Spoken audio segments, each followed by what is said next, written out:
What's going on, everybody? Welcome back to another episode of 30 Minutes of Hell podcast.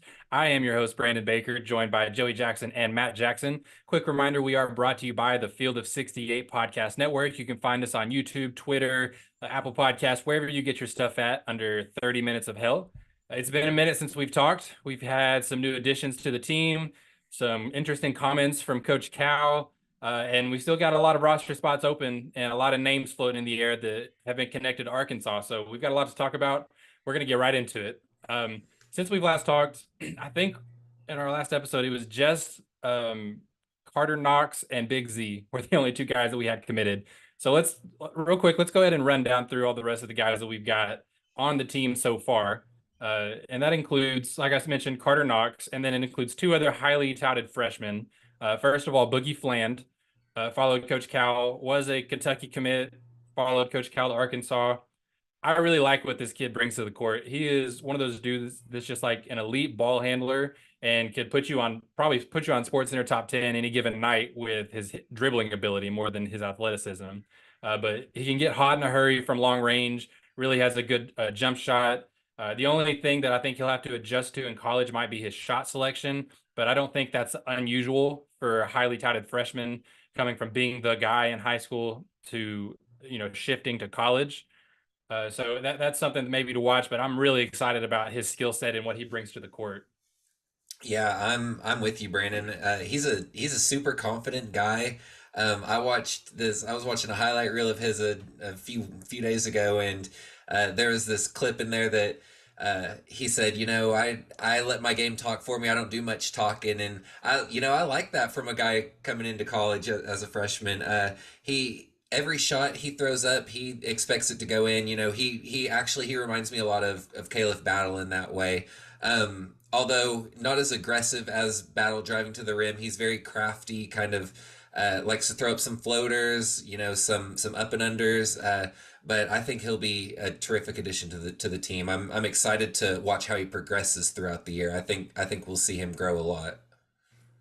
Yeah, I'm pumped to see him in Arkansas jersey, no doubt about it. And I feel like in the same way he's like Battle, he's also kind of the opposite. Battle was always going in for a foul. He wouldn't necessarily go in thinking, "Oh, I'm going to make this layup." Boogie seems to more so avoid contact, kind of like how, in a way, I guess Kyrie would go in and be acrobatic with the layup just to get it in. So I like seeing that. I think going in with the intent to score is good. But one thing I have seen is that in certain highlight reels, he's very effective playing off the ball as well as with the ball. We've seen most of his highlight reels have him dribbling. We've talked about his dribbling ability, but he's also on a team that has other stars. He's not just the only guy that can do some of this stuff. So I think that's going to be big if Cal decides to do some two guard lineups and have him in there, and he can still be an effective scorer off the ball as he can with the ball in his hands. So I think that's big, especially for a freshman like that. Now, shot selection, whatever that may be, as long as he gets us points, welcome to the team. Yeah, and as the team is constructed right now, he seems to be probably one of the primary ball handlers. You've got another transfer coming in that we'll get to here in a minute. That's a really good guard as well, but also I think more comfortable playing off ball and being more of a shot creator versus a playmaker, if that makes sense. So I think we could see Boogie in that role a lot this year, and that'll also depend on who else Cal fills the roster with, because there's a guy coming to visit this weekend that could very well be the starting point guard, and we'll talk about him again here in a second. But for now, let's go down to the next freshman that also followed Calipari from Kentucky. That is Billy Richmond, and he is in most places a 4-star, but like right at the top, one of the last guys that just missed the 5-star cut on a lot of the sports or a lot of the ranking sites. So really just that fringe 5-star kind of guy, but great size, great slasher, athletic guy. I think college ready from a physicality standpoint. Maybe needs to continue working on his jump shot at the next level to really be a complementary wing piece. But I think right now he could step in and be a good rotation player. I think he's becoming more comfortable kind of with the ball in his hands. making plays for others a little bit, just kind of getting a better IQ of the game. And I think the game will slow down for Richmond. I think he's the kind of guy that will figure it out at some point and be a really good player. But just some of the smaller, finer details of his game still need a little bit of tuning. But very excited to have him on the roster. I think that he could be part of the core rotation at this point. Yeah, and Brandon, you took the words right out of my mouth. He's a great slasher. His build is perfect for the college game right now, and he's got the potential to be a terrific defender. All the tangibles are there. He's just got to, put it into the college game. And I think that I agree with you. I think that he'll be a pretty solid rotation piece with potential to get some really solid minutes for Cal. Yeah, and I feel like a lot of people are we could get in the habit of being like, oh, he's not a 5-star, so he's not one of the best. But like you said, he's like on the cusp of being a 5-star, and I feel like they are kind of sleeping on him. But yeah, like I said, he's gonna be a great piece, a great addition, and the build alone gets me excited. When you're built for college basketball, when you're built for basketball in general, just being physical and being a slasher like that, it always gets me pumped because usually those are the guys that are big time difference makers come tournament time. Yeah, And you can always teach shooting a little bit and work on touch, but having a guy that's ready to bang defensively and can rebound the ball from the jump, that's the kind of things that you can't really teach in a player. So that's a good place to start. And you got to remember, this is a guy who I think, if I'm not mistaken, going into his senior year didn't have any college offers. Like I think that he really flourished his senior year. So it's a guy who can make some big steps in a short time. So excited Isn't to that see him. similar to what Anthony Black did? Like he wasn't he a football, like wasn't he wide receiver, and He was then a big wide receiver, but I think he had been recruited for both a little bit. But yeah, yeah, he did have a he decision just late. took off, like Hmm. I feel pretty late. So Mhm.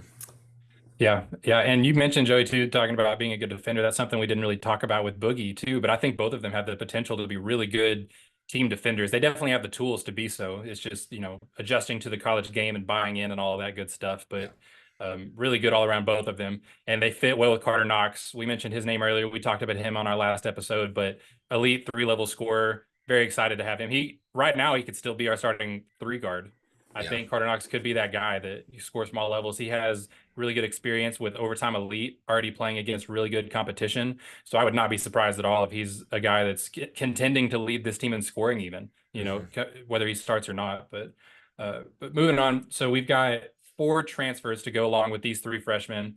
And like I mentioned earlier, Big Z, Zvonimir Ivisic was already on the roster last time we talked. Big 7'2", kind of a stretch big, a little bit raw and needs to gain a little bit of weight, but just has a ton of potential. Really showed what he's capable of a couple of times last year. Didn't join Kentucky till midway through the year, so didn't get a full offseason with the team. Really excited to see what he can do this year with a full offseason under his belt and being able to actually practice with the team before the season starts. But we won't get too deep on Big Z again right now. The next transfer that committed after him was Jonas Aidoo, the big man from Tennessee. He's about 6'11", all SEC second team last year, all SEC defense last year. Really good rebounder, really good IQ on the offensive side of the ball. I think that's something that's a little underrated about his game. A lot of people just see the big body and think, he's a rebounder, rim protector, which he is. He averaged almost 2 blocks per game last year and rebounded very well. But I think out of the pick and roll, he's got a really good feel for when to stop short, like in the mid post kind of, and get off a little touch shot from there rather than rolling straight into traffic. And he's got a good mid range touch. He didn't really shoot any threes last year, and I don't really think we need him to if we have guys like Big Z on the court also. But really just a smart guy and a great pickup, great big body, probably our starting center. Very excited to have him on the team. oh yeah, and I mean, don't get me wrong, I did not watch very many Tennessee games last year or last season, but I did watch him in the tournament, and he was a big difference maker, especially in. I think it was when Tennessee was playing Texas. I think me and Joey watched that together, actually. Hmm. But he great defensive mind. I love his ability to pretty much be everywhere in the paint on the defensive end. I think that's going to be very refreshing to see for Arkansas this year with him on the court. very smart player, like you mentioned, Brandon. He doesn't really get the credit on the offensive side of the ball and some of the decision, like some of the small things that he does right. But I know there was a lot of back and forth with if Razorback fans were happy with the Aidoo commitment with another name that we didn't get. But if you're not happy with Aidoo coming to the Hogs, you're insane. The dude is crazy talented, crazy smart. I loved what I saw with him last year with Tennessee, and I really want to see him plugged in alongside Big Z. I'd like to see us run with a bigger lineup, with him starting at center and Big Z running the four with Z's shooting touch and court vision. I think that duo in the front court could play really well together. I'm super stoked with the Aidoo commitment. He's one of my favorite signings that I've seen so far. Yeah, that four spot will be interesting because that's one of the spots I think that Cal is still really heavily recruiting, looking for maybe a starting caliber four so that Z can kind of plug in maybe as backup 4 and 5, play both positions off the bench. But yeah, that'll be interesting. I definitely would like to see that lineup with two essentially 7-footers, that you could be dangerous like that. Yeah. And so then the next transfer that commits, arguably the number one transfer in the portal this whole offseason, Johnell Davis averaged over 18 points per game last year with Florida Atlantic. He's got 4 years of experience, Final Four experience, was one of the best players in the portal, like I mentioned. He's just an elite scorer, a really good rebounder from the guard position. I think an underrated part of his game. Almost 3 assists per game, a really good defender. He's just really strong, really has the capability of overpowering some guards on both ends of the court, both as a driver and just as a defender. Just a huge pickup that I think is locked in really to our starting 2 spot, our starting shooting guard position. And my only really question, I wouldn't even call it a concern, but I'm just curious to see how he adapts to being with a new coach for the first time in his college career. And I don't really think that that's a concern because I think he'll do fine with Cal. I think Cal is used to that kind of player that, adapting and changing. But it'll be interesting to see what kind of transition period Davis has after spending 4 years at one school. That's kind of rare in today's game. So but that'll be interesting for sure. Yeah, I agree with you completely, Brandon. It's possible that he's not the guy this year, and it's possible that he's not the guy behind freshmen. So it'll be interesting to see how that plays out if he's able to kind of take a back seat, take on less of the scoring load. He's a prolific scorer. He can put up some points, and I honestly don't remember if you even mentioned his 3-point percentage. He averaged 41% from deep last season, and like you said, he's a big guard. He's 6'4", 204. I mean, he's a dude. But definitely the atmosphere change, the coaching change, it's going to be an adjustment, and we've seen it. It can be hard for guys who have been in a system for so long to take a back seat and adjust their style of play. So that's one of my question marks for this season is Davis, but we'll see how he pans out. He's a terrific player, so I'm sure he'll find a way to make it work. I'm sure Cal will find a way to make it work. I'm just interested to see what that plan is. Yeah, you ended it perfectly. I'm sure Cal will find a way for it to work. It's one of those things where, yeah, we've seen it before where a player comes in and they've been with the same coach or just a brand new environment and they just don't really do that well. I mean, shoot, we saw it all last year. But with that being said, Cal sees these guys. He knows what he's getting, and hopefully, as a veteran, he takes those freshmen kind of under his wing and calms them down. Something where we kind of hope that Devo would do this year with the newer guys to kind of be that leader. And you can be a leader and not be the number one option. And I hope that that's our guy right there who's going to be taking the lead, be a floor general when he needs to be a scorer when he needs to be. And with him being a big guard like that, godly, 204, are you kidding me? Yeah, he's huge. Like, get in there, get a rebound, Yeah. He's a really good rebounder too. Yeah, he averaged like 6 rebounds a game last season, I think. He's going to be awesome. He's going to be awesome to have. And I think he's just going to impact the game a lot more than just scoring. And I think we're going to get to see him flourish as more of a all around player, and he wants to go to the NBA. I think he's already. I know he's had his name in the draft, but He's still testing the draft. Yeah, that's his goal. And if he can expand on more parts of his game, let scouts see more parts of his game. And Matt, you bring up an interesting point with Devo, because Devo's in the same boat this coming season. Yeah. So we'll see how both sides of that coin play out. yeah. And shout out Jackson Collier, JC Hoops. You'll read his articles if you want to. But he brought this stat to my attention earlier today. Johnell Davis has a higher rebound percentage, which is an estimate of the total amount of rebounds he grabs while he's on the court. He has a higher rebound percentage than any guard in Razorback history. Wow. Since that stat has been tracked. So huge plus. At 6'4", that's incredible. Yeah. All right. So, and real quick to mention, Matt, you brought it up too. I forgot to mention it with Aidoo. Both Aidoo and Davis both technically still have their name in the draft. Not really worried about it at all with Aidoo. I haven't seen any noise at all about him even potentially hosting workouts or anything like that. Davis, I'm still very confident that he will be a Hog, but last I heard, he's still going to host individual workouts with NBA teams. I think that's still just to get feedback on things and just kind of get a foot in the door. I don't think he wasn't invited to the combine. I don't have much concern that he's going to go pro. I think he will be a Razorback, but it is worth mentioning. And so then moving on to our last transfer, Aidoo Theo, the latest guy to follow Cal from Kentucky to Arkansas. His numbers aren't eye-popping if you just look at the stat sheet. About 7 points, 5 rebounds, which is pretty good for his size, over an assist and over a block per game. But he is the perfect role player, the guy, even before Musselman left, that I've been talking about all offseason. He apparently has had a growth spurt again. He came into college at 6'4" as a true freshman, and he's currently listed on Basketball Reference at 6'6", which is what he was listed at the beginning of this last season. But right now, people are saying that he's up to 6'8". So if that's the case, I mean, we could be looking at our starting power forward almost at 6'8" if he's going to rebound 5 rebounds per game. But he's really suited to be a 3, especially if he goes to the next level, which he is projected to be a first-round pick in 2025 already. So if he does, I think he could be a really good small forward in the NBA.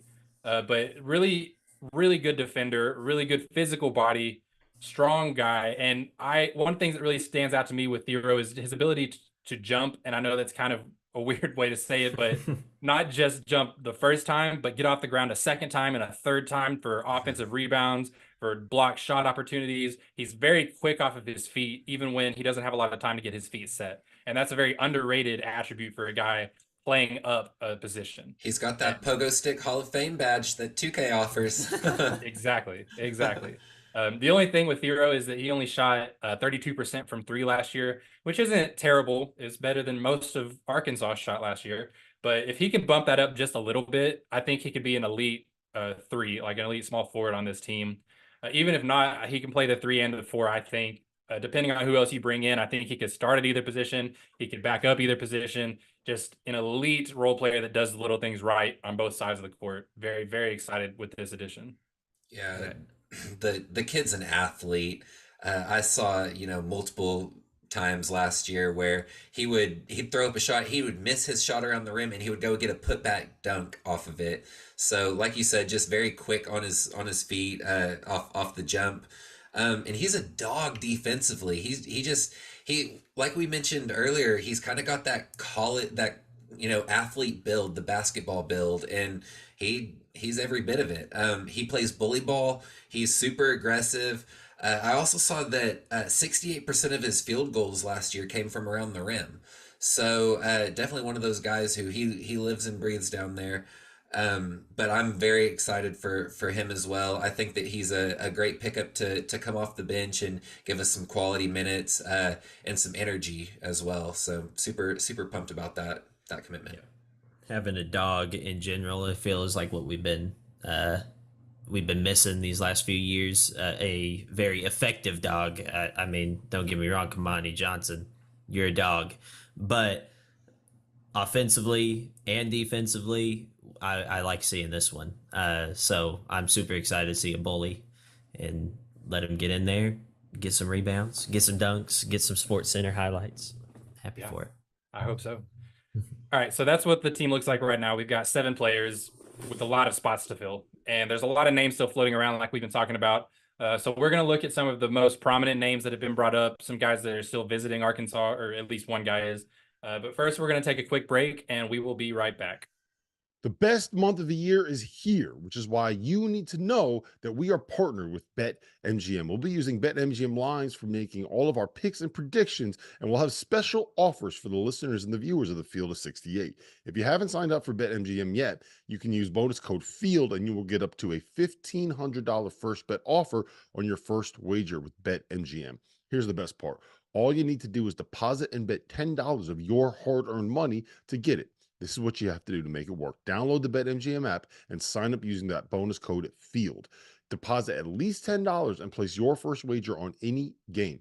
You'll get up to $1,500 in bonus bets if your bet loses. Just make sure you use that bonus code FIELD when you sign up. Most importantly, we have some fun stuff coming up for the rest of the NCAA tournament. Bet insurance tokens, college hoops odds boost, and the thing that I love the most, a nice little parlay boost, as well as a ridiculous array of prop bets for anything that you could possibly imagine betting on. From odds on getting to the Final Four to national championship futures, I'm calling it right now. BetMGM is the king of the prop bet. So go download the BetMGM app. Use that code FIELD and sign up today. And while I've got you, a quick request. The best way to support the Field of 68 content you get for free is to engage with us. Rate and review the pod in any podcast app. Like and share the YouTube videos that you enjoy. Tell your friends about us. It all helps in a world where the algorithm is king. And now, back to the show. All right, so who's next for Arkansas? They've got 7 players on the roster and some spots to fill. They've got one guy set to visit this weekend, an experienced point guard, DJ Wagner, another former Kentucky player. He was like a top 10, 15-ish prospect in the 2023 class.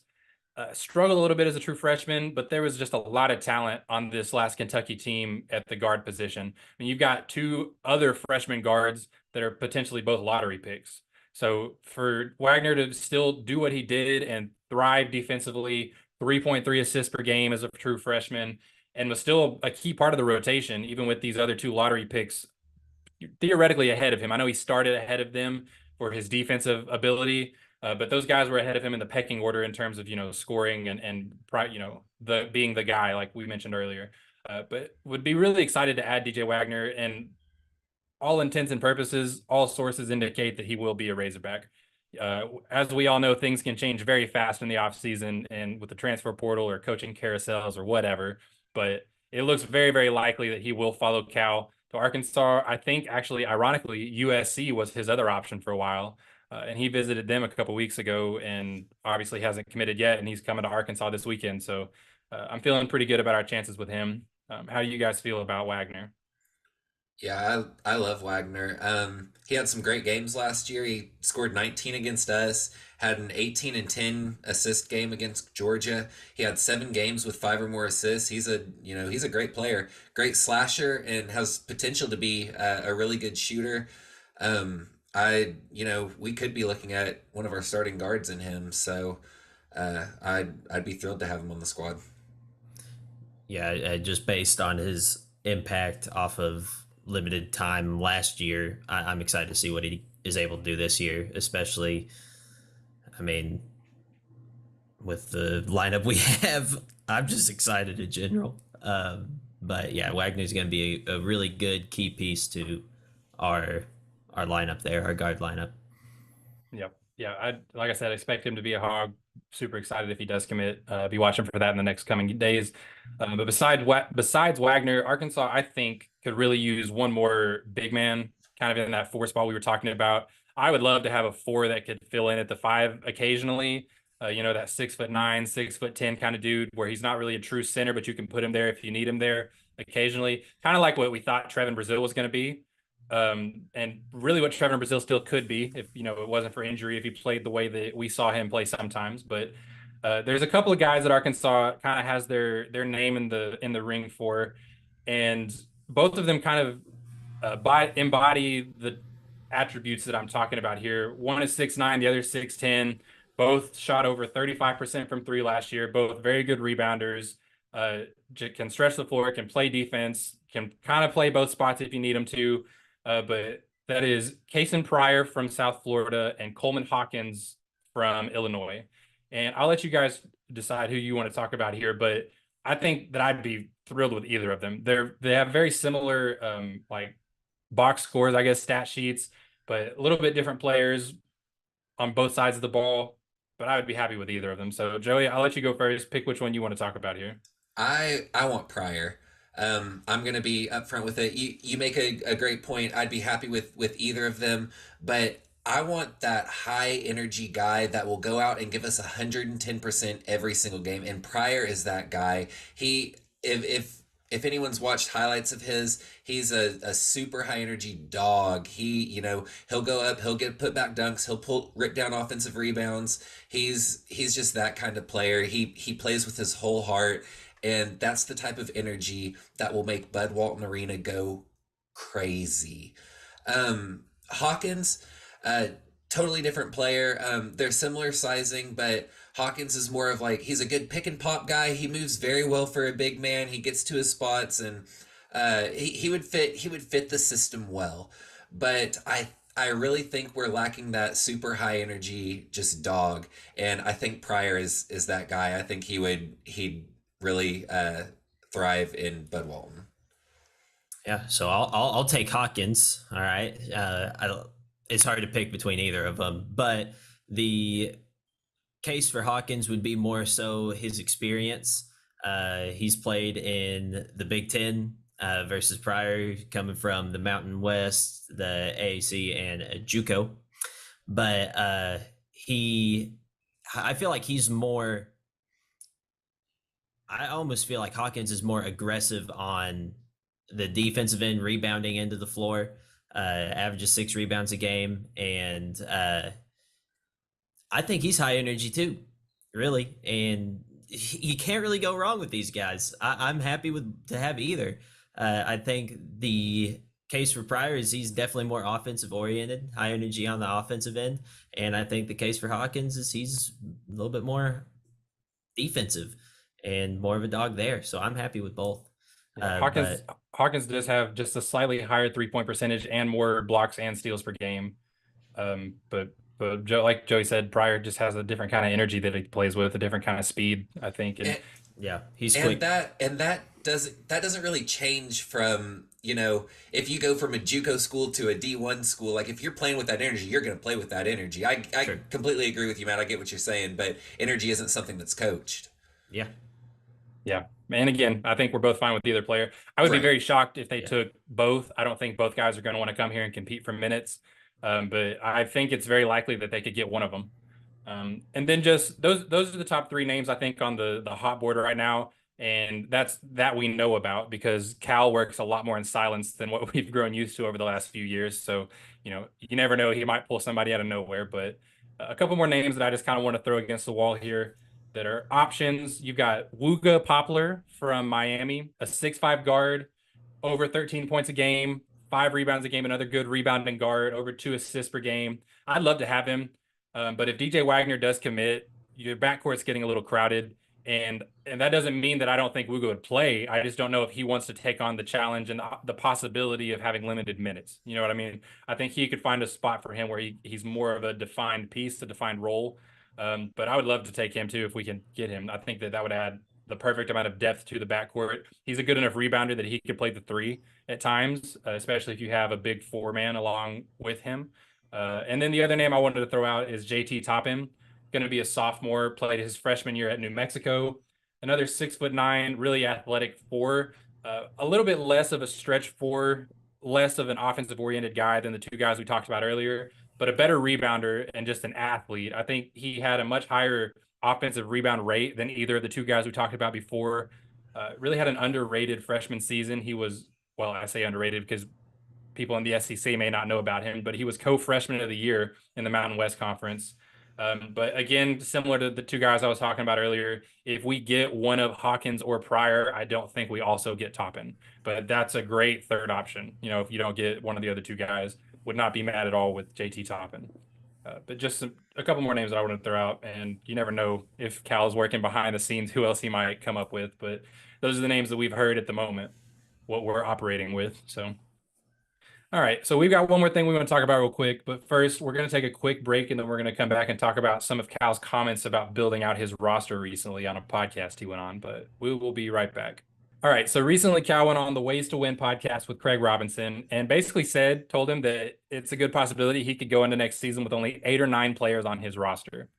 For those unfamiliar, there are 13 scholarships available for a college basketball team.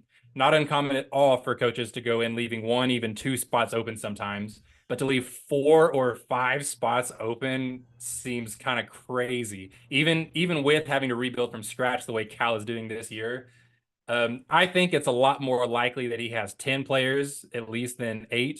I could see him going rocking with 9 and just seeing what happens, but I think he'll get to at least 10 guys to have at least a 2-man, full 2 groups of guys to play with.